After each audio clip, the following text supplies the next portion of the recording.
Assalamualaikum warahmatullahi wabarakatuh. Perkenalkan, saya Arisna Amelia dengan NIM 40 12 11 10 17. Di sini saya akan menjelaskan materi mengenai hukum laut internasional.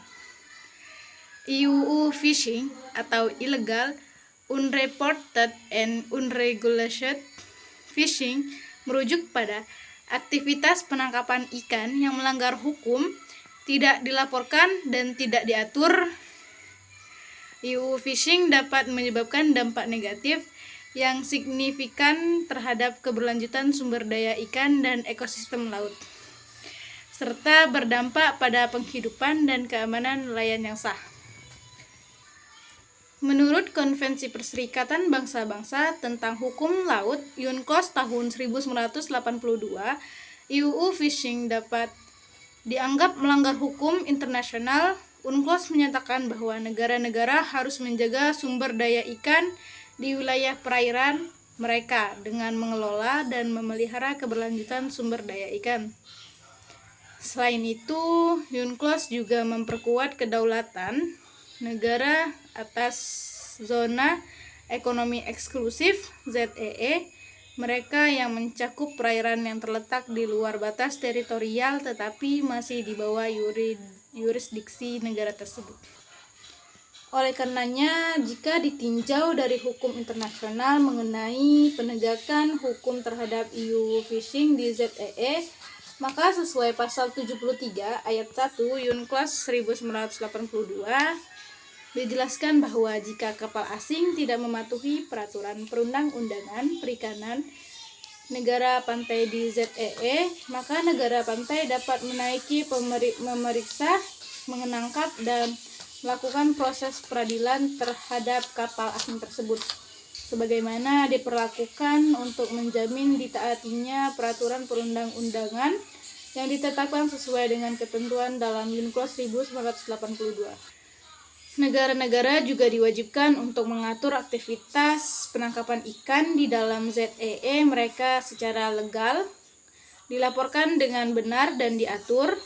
EU fishing dapat di dalam ZEE negara lain dapat dianggap sebagai pelanggaran atas kedaulatan negara yang bersangkutan dan dapat menimbulkan sanksi yang diberlakukan oleh negara-negara yang terkena dampaknya. Oleh karena itu, EU fishing adalah masalah serius dalam hukum laut internasional dan negara-negara harus bekerja sama untuk mengatasi masalah ini dengan meningkatkan pengawasan, penegakan hukum, dan kerjasama antar negara. Setiap tindakan yang dilakukan oleh suatu negara semata-mata harus dimaksudkan dengan tujuan damai.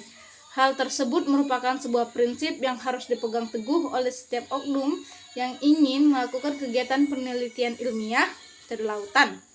Pada aturan konvensi, tepatnya pada pasal 240, telah tersirat beberapa prinsip yang menjadi tonggak dasar dalam pelaksanaan penelitian ilmiah kelautan. Di antaranya yaitu penelitian ilmiah kelautan wajib dijalankan dengan maksud tujuan damai. Wajib dilakukan dengan mengacu pada standar yang telah ditetapkan pada serta harus menghormati pemanfaatan sumber daya laut lainnya yang sah dari segi aturan konvensi, dan juga penelitian tersebut tentunya harus berdasarkan pada peraturan yang tertera baik di dalam konvensi maupun peraturan lainnya yang berhubungan dengan lingkungan laut. Dalam hal menjalankan kegiatan penelitian ilmiah kelautan dengan maksud tujuan damai, setiap negara maupun organisasi internasional wajib menjalin sebuah kerjasama internasional demi menjaga atau mencegah kerusakan terhadap lingkungan laut baik di wilayah yurisdiksi yang menjadi hak miliknya maupun di luar dari itu. Sebagaimana kita ketahui bersama dalam prinsip warisan bersama umat manusia yang menjadi tanggung jawab bersama,